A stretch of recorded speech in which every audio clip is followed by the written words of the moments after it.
مفسر قرآن مفتی ظفر علی خان صاحب اپنی ایک تفسیر میں بیان کرتے ہیں کہ ایک بار حق تعالی شانہ نے ملک الموت سے سوال کیا کہ تم نے اتنی روحیں قبض کی ہیں، کبھی کسی پر رحم بھی آیا؟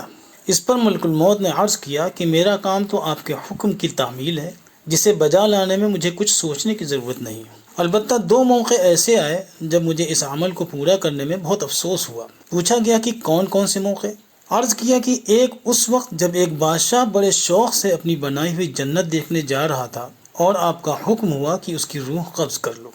صاحب معارف القرآن مفتی محمد شفیع صاحب رحمۃ اللہ علیہ سورۃ الفجر کی آیت نمبر 7 ارم ذات العماد کی تفسیر کے ذیل میں لکھتے ہیں کہ وہ بادشاہ شداد تھا، اور شداد کے پورے واقعے کا خلاصہ یہ ہے کہ اسے دنیا میں جنت بنانے کی خواہش ہوئی، کیونکہ اس نے اپنے بزرگوں سے سنا تھا کہ اللہ تعالیٰ کے پاس ایک جنت ہے جس میں بے شمار نعمتیں ہیں، ایسی نعمتیں جیسی نہ کبھی کسی نے دیکھی نہ سنی۔ تو اس نے کہا کہ میں بھی ایسی جنت بنا سکتا ہوں۔ اس لیے اس نے دنیا جہان کی دولت لگا کر ایک وسیع و عریض زمین پر بہت سے محلات کے ساتھ ایک قلعہ تیار کروایا، جس میں سونے چاندی کی اینٹوں وغیرہ کا بے پناہ استعمال کیا اور جواہرات سے لدے ہوئے بڑے بڑے ستون لگوائے۔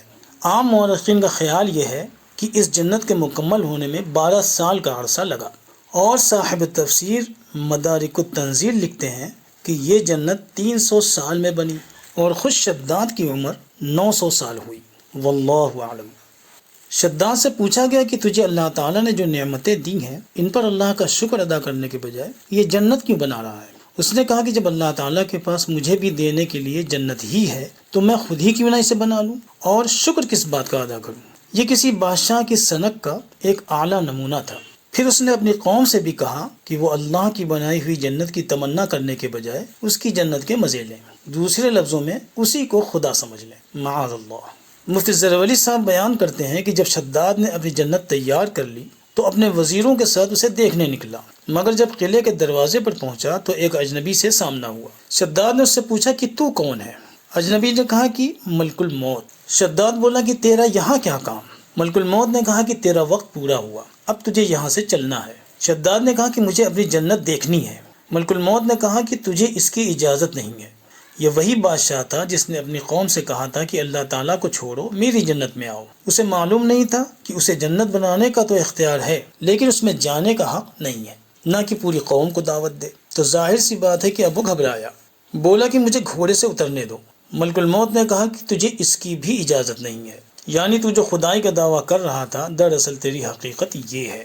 اور جیسے ہی بادشاہ نے گھوڑے سے اترنے کی کوشش کی، ملک الموت نے اس کا پیر زمین پر آنے سے پہلے ہی اس کی جان حلق سے نکال لی۔ تو نہ خدا ہی ملا نہ وصال صنم، نہ ادھر کے ہوئے نہ ادھر کے ہوئے، اور دعویٰ آسمان پر کمن ڈالنے کا۔ اللہم احفظنا من کل بلاء الدنیا وعذاب الآخرہ۔ حق تعالی شانہ ہماری حفاظت فرمائے تمام دنیاوی بلاؤں سے بھی اور آخرت کے عذاب سے بھی۔ روایات میں آتا ہے کہ شداد کے مرنے کے بعد حضرت جبرائیل علیہ السلام نے اس کی جنت پر پھونک ماری اور وہ نیست و نابود ہو گئی، یا تو زمین میں دھس گئی یا صفحہ ہستی سے مٹ گئی۔ تفسیر کبیر اور قرطبی کی روایت کے مطابق شداد نے یہ جنت جنوبی یمن کے ساحلی علاقے عدن کے جنگلات میں بنوائی تھی۔ واللہ تعالی اعلم بالصواب۔ بقول مفتی ظفر علی صاحب، حضرت عزرائیل علیہ السلام سے پوچھا گیا کہ اور دوسرا موقع کون سا ہے جب تمہیں افسوس ہوا؟ انہوں نے عرض کیا کہ رب العزت، دوسرا موقع وہ تھا جب دریا میں ایک کشتی پلٹ گئی تھی اور اس پر سوار سارے لوگ پانی میں ڈوبنے لگے۔ اسی میں ایک ایسی عورت بھی تھی جس کے پاس نوزائیدہ بچہ تھا، بس کچھ دنوں کا، اور وہ ابھی اٹھ کر بیٹھنے لائق بھی نہیں ہوا تھا۔ آپ کا حکم تھا کہ ماں کی روح نکال لو اور بچے کو چھوڑ دو۔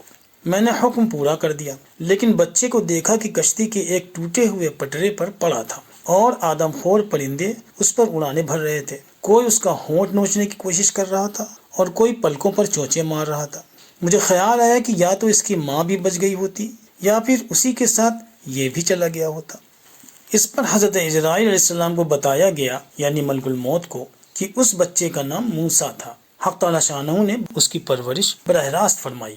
چنانچہ جس پٹرے پر وہ لیٹا ہوا تھا اسے حکم ہوا کہ اسے صحیح سلامت خشکی میں پہنچا دے۔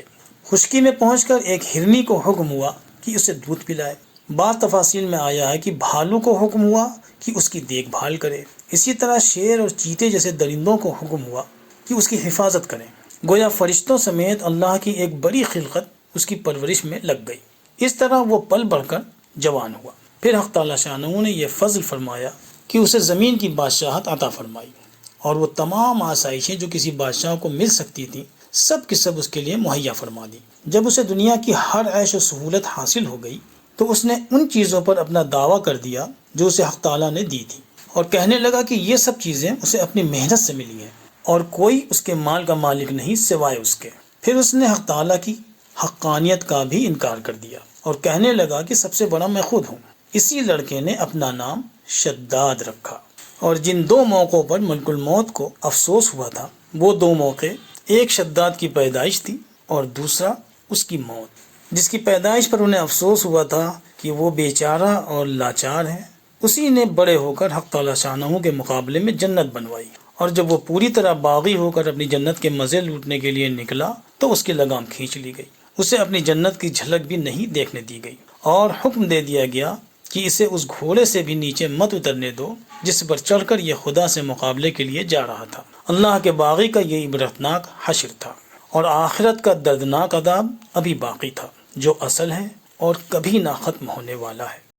اس واقعے کے ایک طویل عرصے کے بعد موسیٰ نام کا ایک اور بچہ پیدا ہوا۔ یہ بھی ایسے حالات میں پیدا ہوا کہ اس کا بچنا لگ بھگ ناممکن تھا۔ اس کا ملک مصر تھا اور اس کا بادشاہ فرعون تھا، جس نے حکم دے رکھا تھا کہ اس کے ملک میں جو بھی بچہ پیدا ہو اسے مار دیا جائے، کیونکہ اللہ کے ایک نبی جناب سیدنا حضرت ابراہیم علیہ السلام نے پیشن گوئی کی تھی کہ فرعون کو اس کی سرزمین پر پیدا ہونے والا بنی اسرائیل کا ایک بچہ ختم کر دے گا۔ حضرت ابراہیم علیہ السلام نے یہ پیشن گوئی اس لیے کی تھی کیونکہ ان کے زمانے کے فرعون نے ان کی پاک بیوی حضرت سارہ علیہ السلام پر بری نظر ڈالنے کی جرت کی تھی۔ چنانچہ جب اس بچے کی پیدائش کا وقت قریب آیا اور نجومیوں نے کہنا شروع کیا کہ اب مصر میں اس بچے کی پیدائش کا وقت آ پہنچا ہے جو فرعون کو ختم کر دے گا، تو فرعون نے اعلان کروا دیا کہ ملک میں پیدا ہونے والے ہر لڑکے کو ختم کر دیا جائے۔ لیکن جس بچے کو فرعون کو ختم کرنا تھا اسے اللہ تعالیٰ نے بچا لیا۔ اس بار بھی کہانی ویسی ہی تھی جیسی شداد کی پیدائش کے وقت کی تھی کہ ابھی یہ موسیٰ جو مصر میں پیدا ہوا تھا اپنی ماں کی گود میں ہی تھا کہ اسے بھی پانی میں بہا دیا گیا۔ فرق یہ تھا کہ اس موسیٰ کی ماں زندہ رہی، اور اس بچے کو اللہ کے حکم سے پانی نے فرعون کے ہی محل میں پہنچا دیا، اسی فرعون کے محل میں جسے وہ ختم کرنے والا تھا۔ دوسرا فرق یہ ہوا کہ اسے فرشتوں کو بجائے فرعون نے پالا۔ تیسرا فرق یہ ہوا کہ یہ بچہ بڑا ہو کر اللہ کا نبی بنا۔ دنیا نے یہ حیرتناک منظر دیکھا کہ جس موسیٰ کو فرشتوں نے پالا یعنی شداد، وہ بڑا ہو کر فرعون بنا یعنی فرعون جیسی صفت والا، اور جس موسیٰ کو فرعون نے پالا وہ بڑا ہو کر اللہ کا نبی بنا، یعنی ہدایت اللہ تعالیٰ کے ہاتھ میں ہے۔ فرعون کے گھر میں نبی تیار ہو سکتا ہے اور فرشتوں کی گود میں فرعون تیار ہو سکتا ہے۔ واللہ الموفق للصواب۔ وہ سجدوں کے شوقین غازی کہاں ہے، زمیں پوچھتی ہے نمازی کہاں ہے، زمیں پوچھتی ہے نمازی کہاں